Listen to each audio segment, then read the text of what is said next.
Mas o Albert Einstein, ao mesmo tempo, ele ganhou um Nobel pelo efeito fotoelétrico.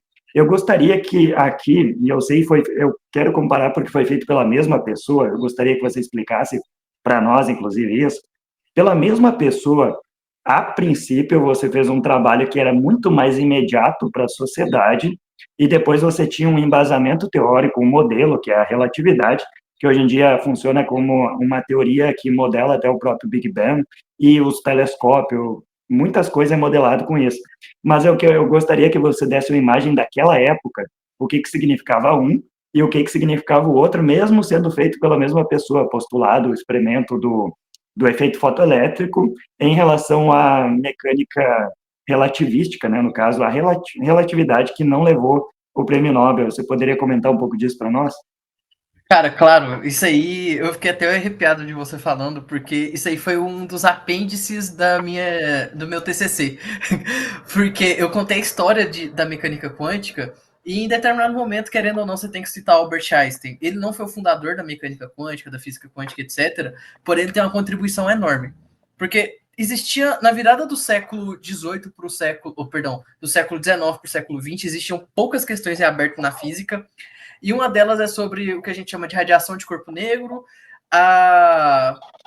o que era a velocidade da luz, perdão, uma velocidade que aparecia ali de ondas eletromagnéticas, o que seria isso? O que seriam essas ondas eletromagnéticas? Qual que é o meio de propagação dessas ondas eletromagnéticas? E assim, Einstein foi o cara genial, que ele sintetizou muita coisa, mas o que eu acho mais genial do Einstein é que ele é um pouco paradoxal. Isso aí que eu vou entender. Eu quero que vocês entendam.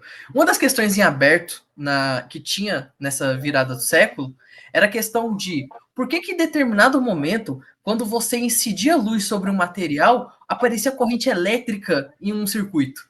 Ou seja, é luz produzindo corrente elétrica. Então era um jeito fantástico de se produzir energia elétrica, né? Agora, hoje em dia, a gente tem isso no cotidiano, né? Energia solar e etc. Mas para aquilo ali, na época, era revolucionário.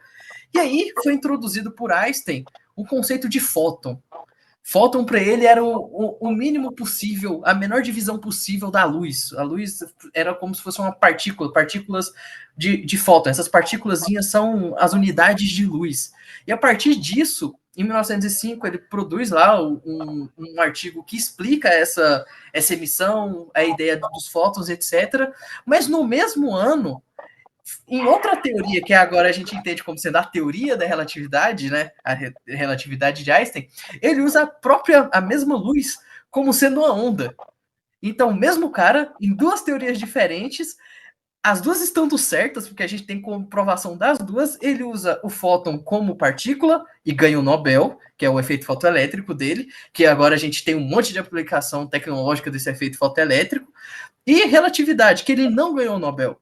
Mas por que ele não ganhou o Nobel da relatividade? Ele falou lá sobre usando a questão da onda eletromagnética, né? Ou seja, a luz ser uma onda, por conta de que era muito difícil na época você ter uma aplicação tecnológica daquilo, você conseguir uma verificação daquilo, e teve muita, mas muita resistência da comunidade científica a aceitar a teoria da relatividade como sendo verdadeira. Porque teve muito questionamento. A gente tem até um físico famoso brasileiro, César Lattes, que ele era contra a teoria da relatividade. Quando ele foi entrevistado a primeira vez e falou sobre a teoria da relatividade, ele falou que aquilo lá era coisa doida da cabeça do Einstein. Mas aí, conforme o tempo foi passando, ele falou assim, não, querendo ou não, parece que ele tá certo. E aí foi vindo, foi indo, foi indo, foi indo. E essa ideia de fóton que o Einstein mostrou, usou uma dualidade de onda e partícula em cada uma das suas teorias, foi generalizado por de Broglie para você tinha ondas, essa dualidade onda-partícula, né? Relatividade e efeito fotoelétrico tinham por fóton. O de Broglie, na tese de doutorado dele, generaliza para matéria. A matéria tem essa característica dual também, complementar. E aí a gente vem com a mecânica quântica de 1927, assim, fazendo um monte de coisa louca e tudo dando certo e sendo completamente bizarra. Então, assim, mecânica quântica é uma coisa assim que tá no meu coração e você não precisa ouvir coach para achar que mecânica quântica tá no seu dia a dia, porque a mecânica quântica tá no seu dia a dia e só você não sabe. Mas não é do jeito que os coach falam.